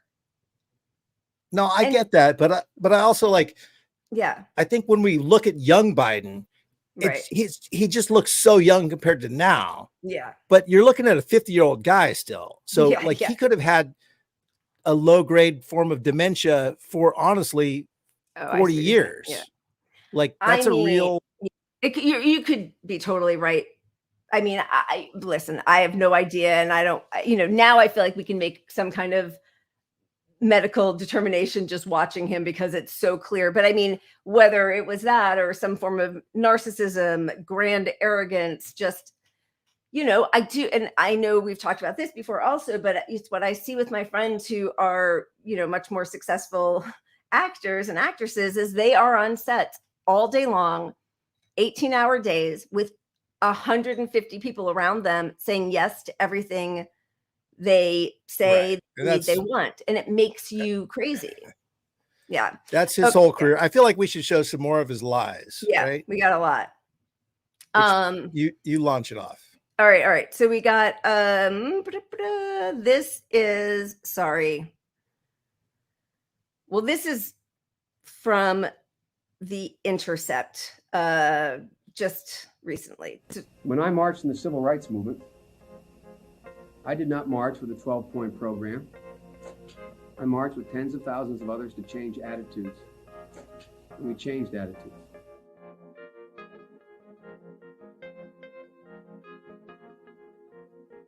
When I was 17 years old, like many of you, I participated in sit-ins to desegregate the restaurants and movie houses of Wilmington, Delaware. I came out of the civil rights movement. I was one of those guys that sat in and marched and all that stuff.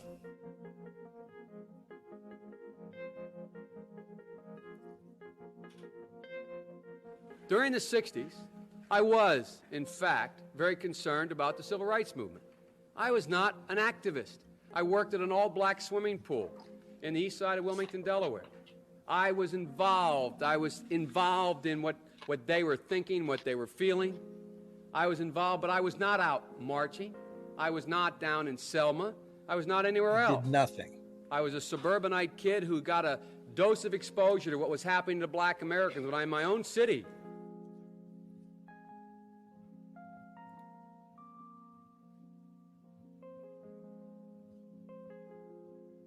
When I was a teenager in Delaware, for real, I got involved in the civil rights movement. We have the 8th largest black population in America. Most people don't know that. And I'd go to 8 o'clock Mass, then I'd go to Reverend Herring's church where we'd meet in order to organize and figure where we were going to go, whether we were going to desegregate the Rialto movie theater or what we were going to do. I got my education for real in the black church. And that's not hyperbole, it's a fact. But I got my education, Reverend Doc, in the black church. Not a joke. Because when we used to get organized on Sundays to go out and desegregate movie theaters and things like that, we do it through the black church. I was no big shakes, Reverend, in the civil rights movement. I was just a kid. I got involved in desegregated movie theaters and helping, you may remember Reverend Moyer in Delaware and Herman Holloway organized voter registration drives, coming out of black churches on Sundays, figuring how we were going to move. In October, I was invited to the National Civil Rights Museum in Memphis to receive the Freedom Award, a thing when I sat in black churches on the east side of Wilmington getting ready to, and by the way, next to two Jewish rabbis, getting ready to go out and desegregate movie theaters in Delaware. I never, ever thought in my life I would be worthy of, and I'm still not sure I'm worthy of it. You're not. Yeah, so he's just continued all of those lies and worse. And, you know, even like more recently with the 40 beheaded babies, that even, you know, Kamala's people leaked to the press that she's been telling him to stop saying it. And that was pretty early on with this whole genocide. And he's just continued saying it. But like, again, you know, it's like it implicates the press on all of this because they keep talking about, they'll talk about the rapes from that day. You know what I mean? Everybody just gets to say whatever the hell they want, and there are no retractions ever, and nobody cares. I mean, it's just amazing. Yeah, there is such a downward spiral between what the media used to be. Shark attack. Hi, Strike. No, but that's what's interesting is like, okay, so I think part of why I think Biden's going to step down. I mean, obviously we've seen all this stuff, but I do think Democrats need to get some distance between them and what's happening in Palestine. And I think it's an opportunity for them to say, look, he mishandled this. We didn't know this stuff because he wasn't informing us. Yeah. And when history comes around, they're going to hang Biden on it. And that's their out. Yeah, I mean, I think that's what they're trying to do, but I wonder what happens when they do replace him. What will the new person, what will that person who will also be an AIPAC sponsored person say about what's happening? Oh, it's still not, it's not going to be good. I don't think it's going to be good, but I think he's out because they have to clearly pin mental illness, old age, dementia, something on this guy for why he led their whole party astray on the handling of this situation. Oh my God. Yeah. What a mess. All right. Should we spin the wheel before we go to the racist Biden, or where do you want to go now? Spin that wheel. Yeah. All right. Strike reminding me we need puppets probably or something, you know. Absolutely. Okay, 1 sec. Oh, whoa. Hello, what happened there? What are you doing Made to me it there? really big. Yeah, baby. Don't let me near those buttons, baby. Look at that. I think you could do a puppet for a time. If Strike's in the room and she's behaving, she deserves that. Are we just gonna override and do puppets? All right, that's fair. Yeah, we get to do that, right? Sure.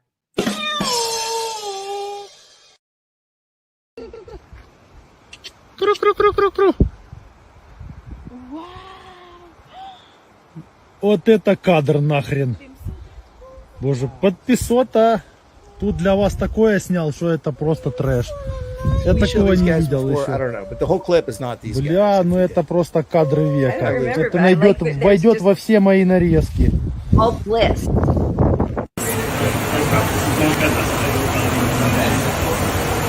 I don't even know what this thing is.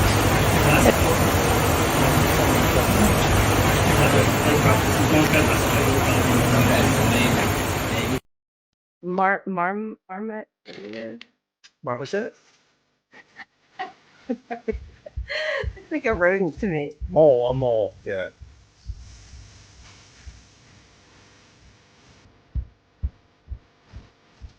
Otters. I love otters. Very cute.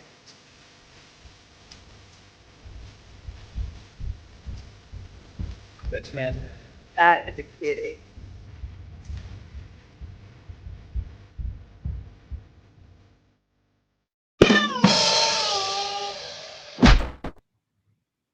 That was very cute. That was a good choice, Pat. That was good. All right. Are we going on to the where were we on the Biden's a racist piece of shit? Biden's a racist piece of shit. Who marched? Let's show this. Yeah. So I wish they had like better high res clips, but you know. I know. And it's hard. And you know, I even saw like one of the things we had before with the 1988 clips.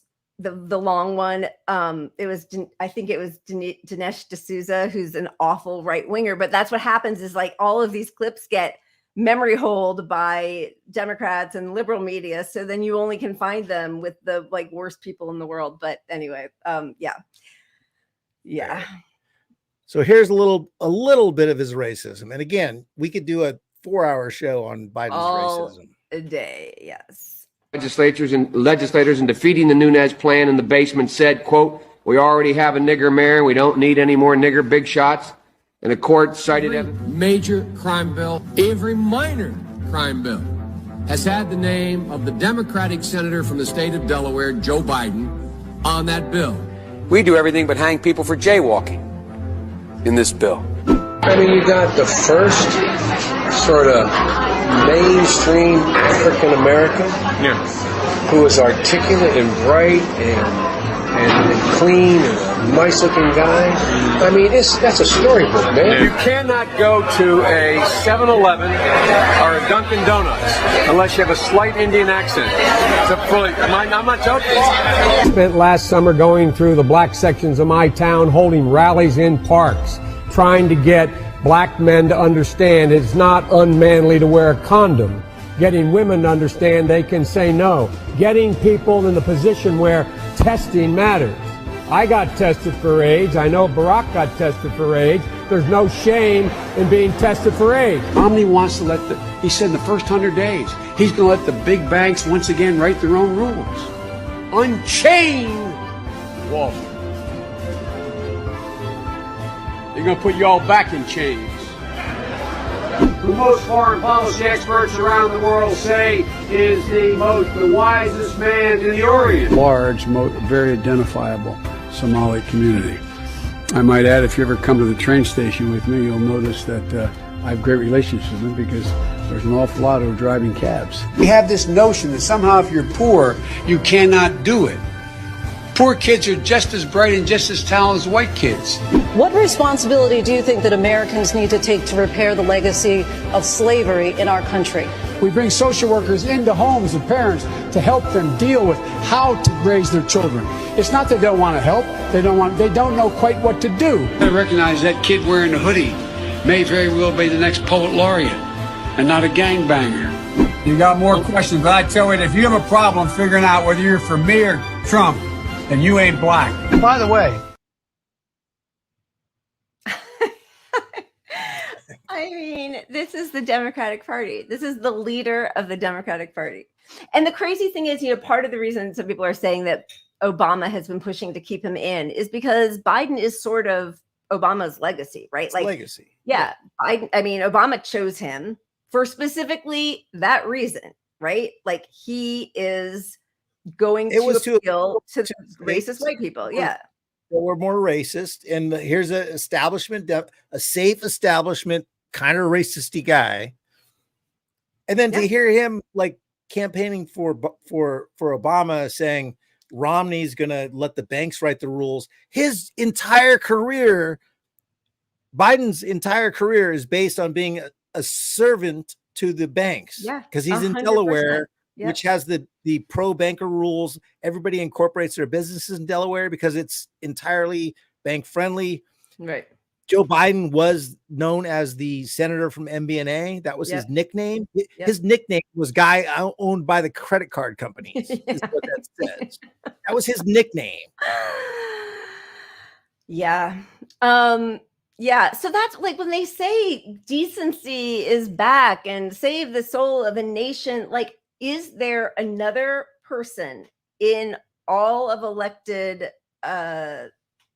Congress or the White House who has done as much damage as Biden? And I honestly don't think so, because you have to glom the war in Iraq, even though obviously W was president, but like he knew, and there's been, he's talked about it. Yeah, we knew they didn't have weapons of mass destruction, but we had just been attacked and it was our duty to support the president. And so he rallied the Democratic votes to support W. So that has to go on to him. And then, the crime bill, the credit card bill.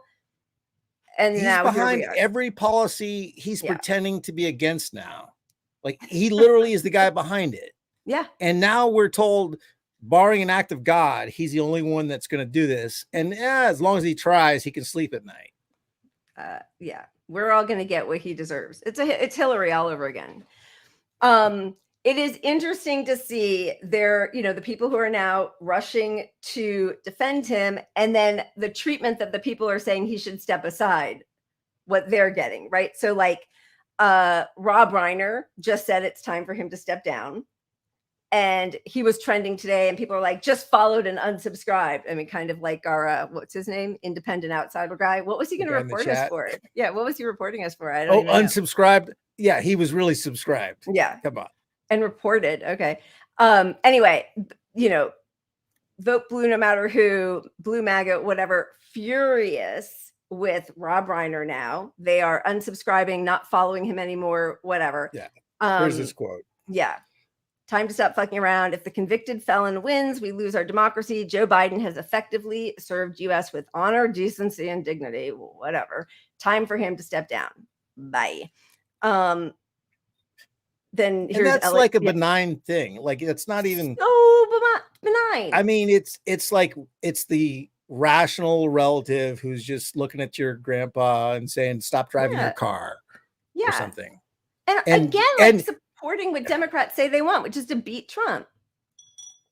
Exactly. This was also trending. Down with CNN.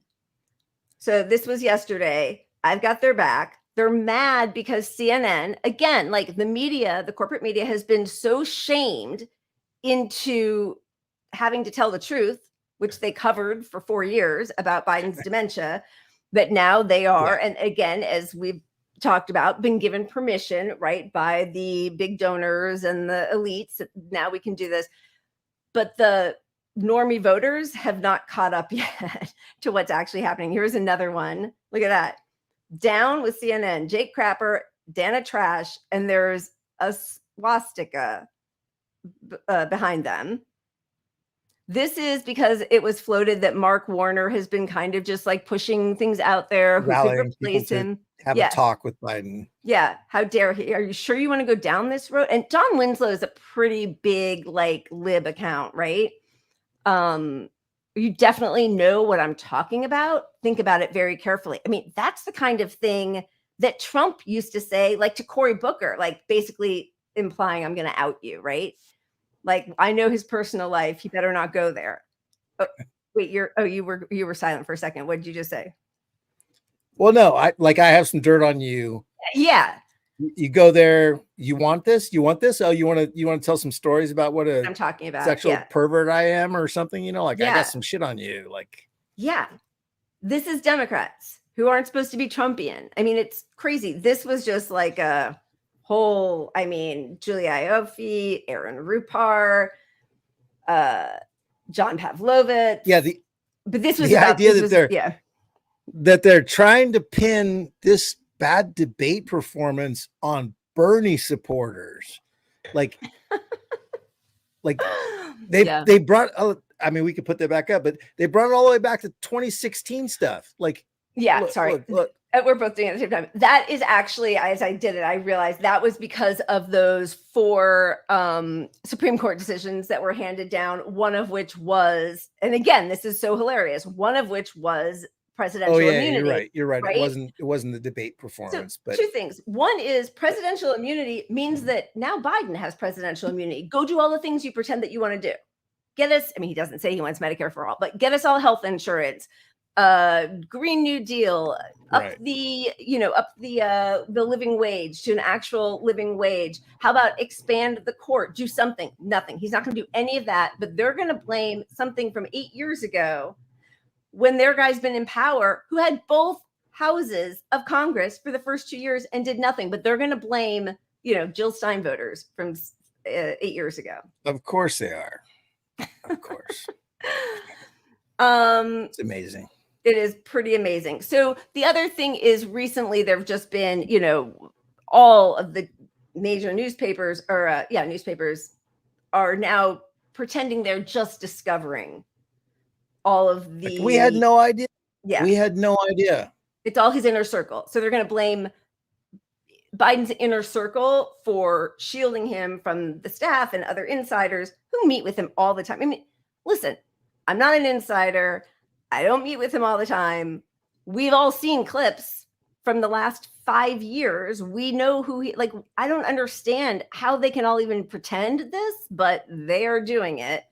To me, the clearest thing, if 2020 didn't happen, you might have been able to sell the public on the inner circle thing.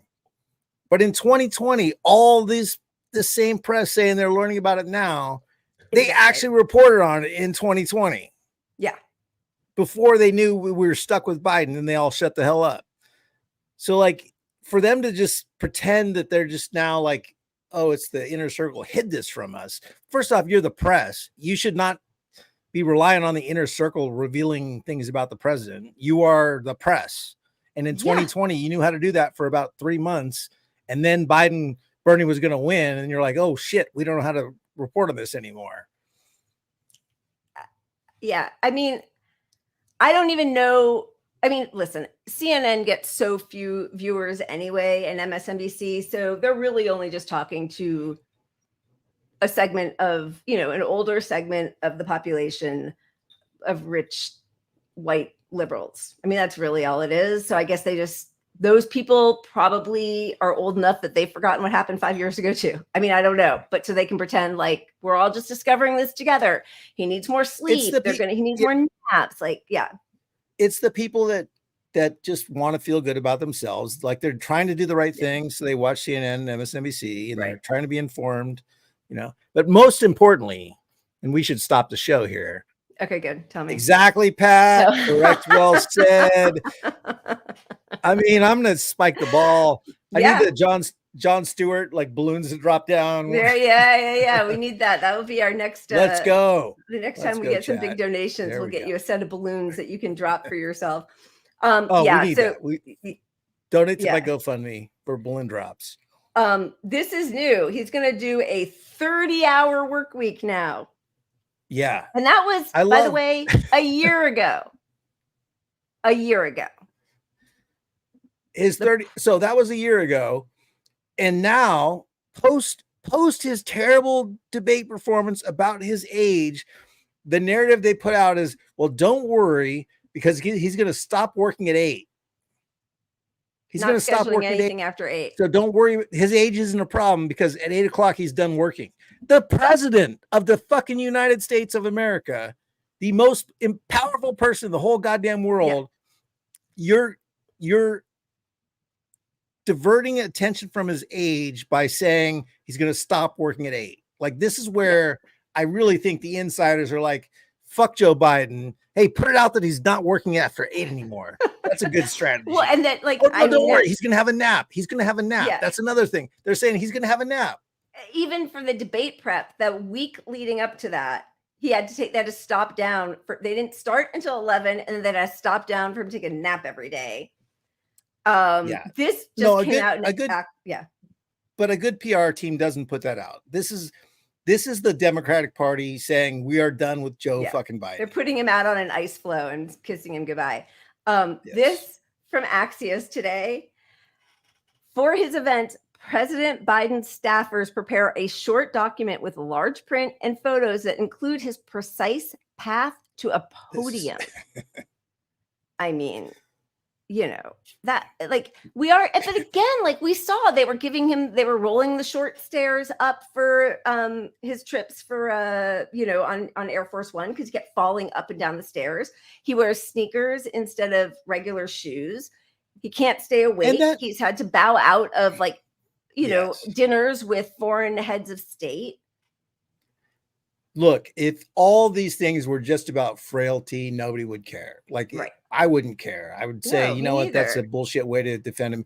And even the age, I don't care. I don't want to put a limit on presidential age. It has nothing to do with age for me. Yeah. It's not age. It's just when things are clear, you need some tests and you need some people in the circle to check this stuff. And I mean, he's beyond this. Yeah, he's beyond it. And if you believe, which I don't think any of us does, but that he actually is giving stern talkings to Netanyahu or Putin or whoever the hell, first of all, we know it has to be before 8:00 p.m. Eastern Standard Time, no matter apparently where anybody else is, after a nap.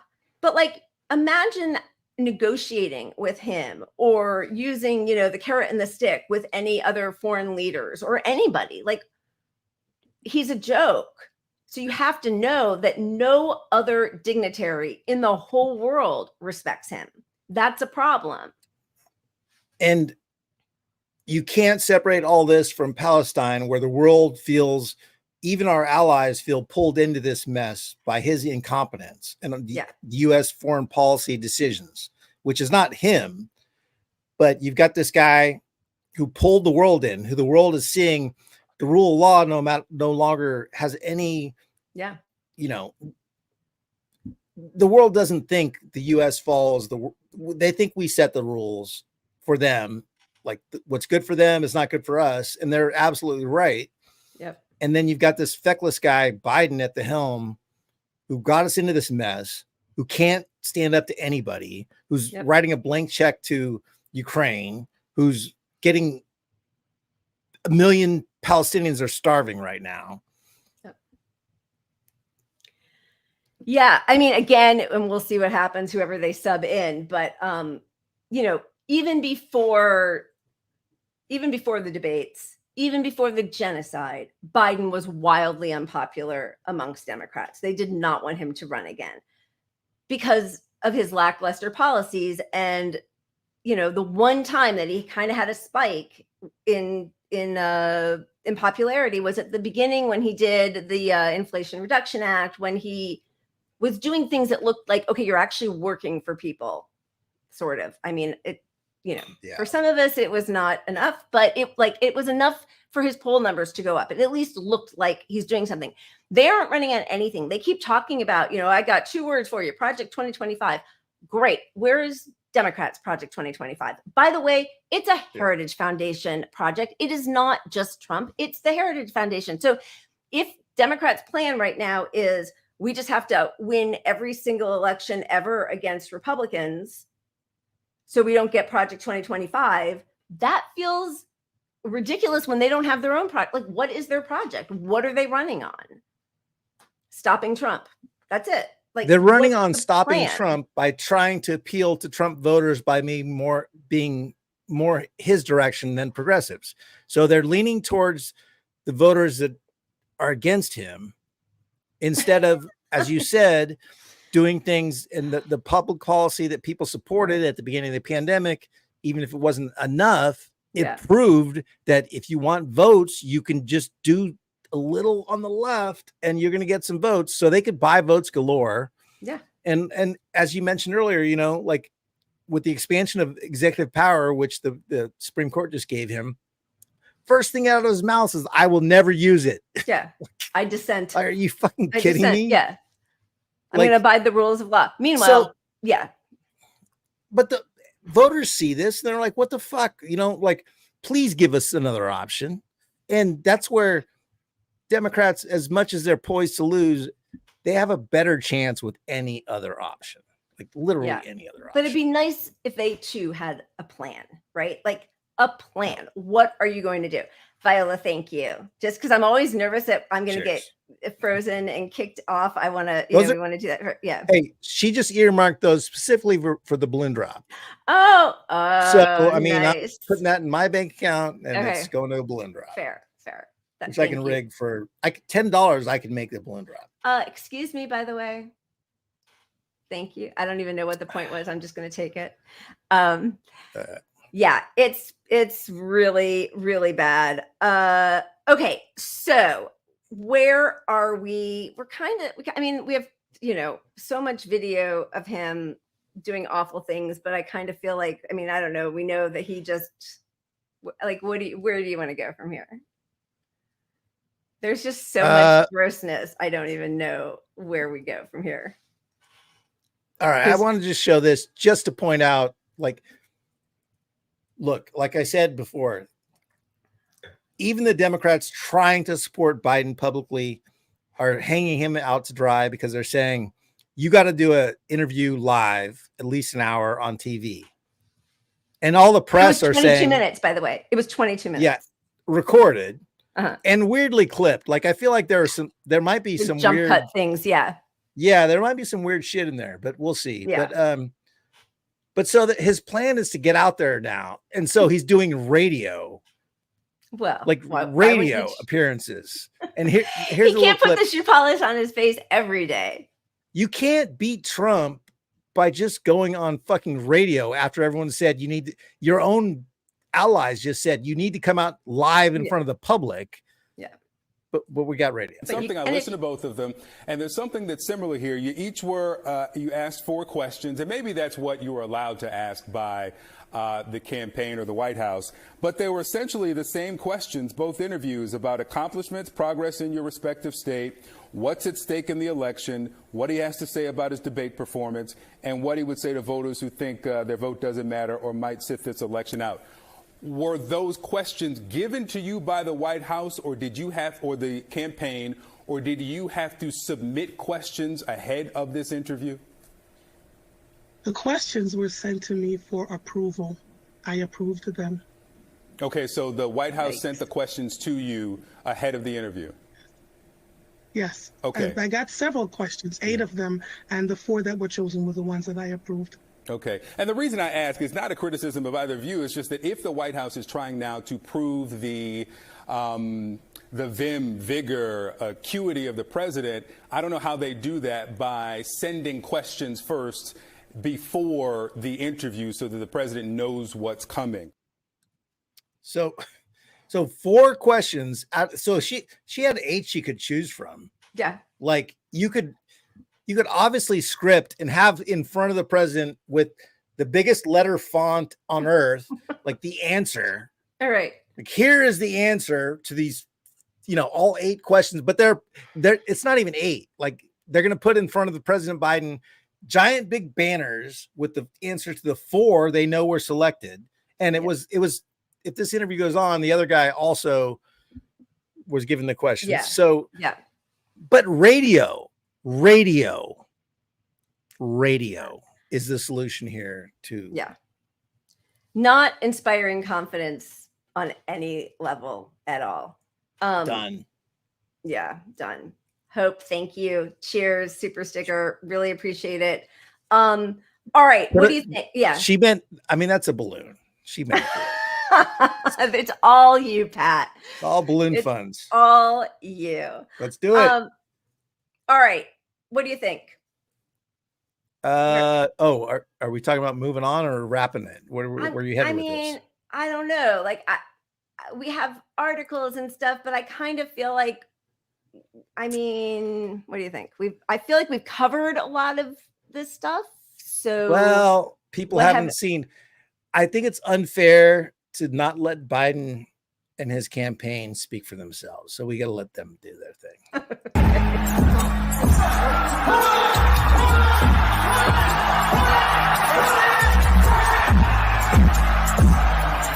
going to be an all AI campaign.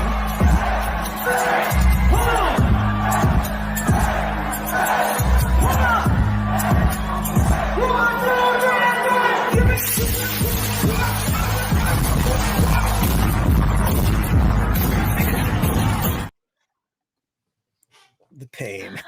I see. Sorry. First of all, that's just so depressing. And the person who posted it, yeah, the person who posted it accompanied it with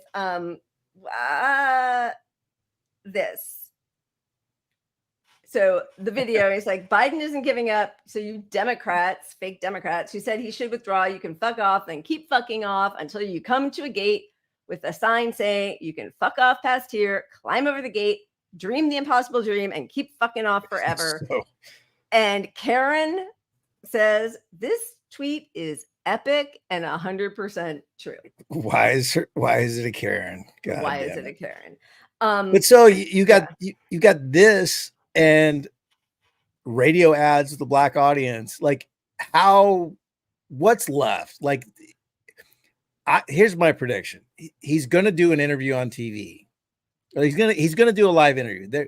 They're debating and fighting, and his own surrogates are saying we're telling him to have a live interview, and he's not doing it. He's not agreeing to it. So if he doesn't agree to it, he's going to be out. He's going to agree to it. It's not going to go well.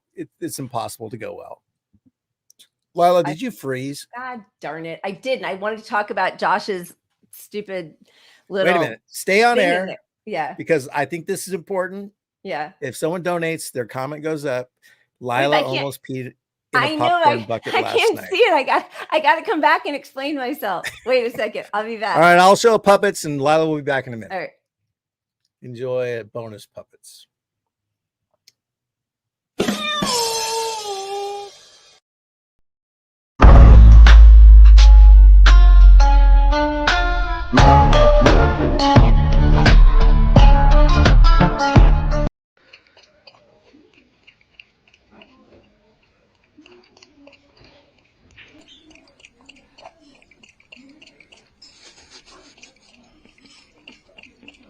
Gotta love records.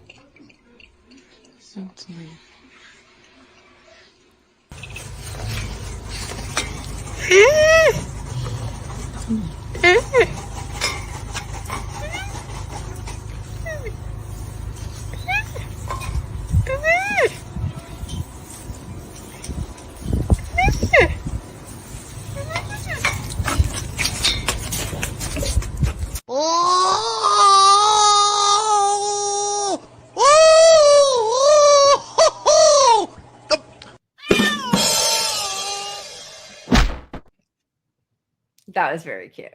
That was very cute. All right, you got some explaining to do. All right. Okay. So here's what happened. We left the concert at 11.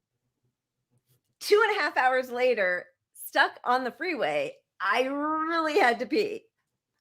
So yeah, I was threatening that if Josh didn't just focus and somehow get us home, I was going to have to pee in that popcorn bucket. I did make it home though, and everything was fine. But it was really rough. So was he driving? Is this is the thing? Yeah, he was driving. Yeah. Okay, in his defense, how can he get you off the freeway? No, there was nothing he could do. I was just like, there was nothing he could do. But I just had to be like, if we don't solve this fast, it's just, I don't know what to do. What do you do? All right. So as a frequent camper, at least past, it's been a minute, but have you looked into the sheepy? I have one. Oh, you have a sheepy? You need to travel. You need that in your dashboard, and then you can just kind of discreetly pee like out the window or something. You know, I really do need one of those. You know, it's from all of the years of following my kids to baseball games at some of the most disgusting parks where you would like open the door. And so one woman once came back, a mom, from the park bathroom, and she's like, that toilet was too disgusting. But you know, those outdoor sort of toilets at parks often have the drain in the center of like a one stall toilet. Gotcha. She's like, so I just stood over that drain and peed. So respect. That's when I looked up that sheepy thing. And then because of COVID, when my older son graduated, there was no real graduation indoors. We were all in cars at the whatever, some bowl, the Rose Bowl place. And I didn't have to go inside. Yeah. So I got one. You gotta go. Yeah. I love telling on myself. So I just have to share that I was on a first date once and peed in a parking lot because I was just really, I had to. But she didn't know, or she knew. No, she knew. So I was like, I just have to. That's excellent. It's hard when you gotta go. You gotta go. A minute, so she didn't hate me, so I was nice enough about it to make it work. But that is nice. That is nice. I feel for you. There's a lot more involved. Yeah, there is a lot more involved. And I mean, sorry, but also like I've had 2 children, so like there's a whole other thing happening. Not to TMI it, but I just did. I mean, that was all Josh's fault for $1.99. Okay. $1.99. Talk some shit. Come on, anyone. $3. You can hear your worst horror stories for $3. I'll put it up. Josh, that could be like for $10. We can make this whole show about Lila stories. That could be like the next member level. Okay, what do you think? I think we're good. I think we know Biden's going to lose. We're looking forward to it. Drop out. Excuse me. I think he's going to drop. Him dropping out. And, do you think he's going to drop out? He's going to have to. The Lord, he's going to have an 8 o'clock mass. The Lord's going to talk to him and say, buddy, you ain't black. You ain't black. We looked, the DAP was cool and all, but you ain't black. Yeah. So you got to go. Yeah. All right. However, we're going to go out on some good news on how you do win elections. We started with the wonderful win of Jeremy Jeremy Corbyn, and then, sending his good regards to the French. Macron, a few weeks ago, called snap elections, and very quickly the left organized, as did the far right, fascist far right. One of their members even had, I think, a swastika on her hat, or they make no pretense about how far right fascist that far right is. Amazingly, Mélenchon, who is the left front, Popular Front leader now, won. But also, and this is Daniel, who I think a lot of people probably follow for domestic politics, but he also did a lot of good work on the French, what was happening as it was leading up to their election yesterday. Exit polls show the left coalition, the new Popular Front, projected in number 1. The far right lost its bid to take power, and the Macron middle, I think, got more seats than some people might have expected, but the far left, whatever, the actual left won, which is, right, incredibly exciting. And it's the way these should fascism. Craft what our left should be doing here, because if you want to stop fascism, you go left. You don't pretend that you're just as right as Trump, or it's a smidge to the left. Your base. It's not just Waffle House, that kind of bullshit. It's policy. Yeah, actual policy. So cheers to them. We're going to go out on a video that shows the Popular Front. See, the beginning is in French, but it's just the visuals so fantastic. Getting the election results at the same time the far right is, and just to see the different reactions, and then the celebration. Cheers to everybody. Keep punching up. Thanks, you guys. Cheers. See you Wednesday. See you Wednesday.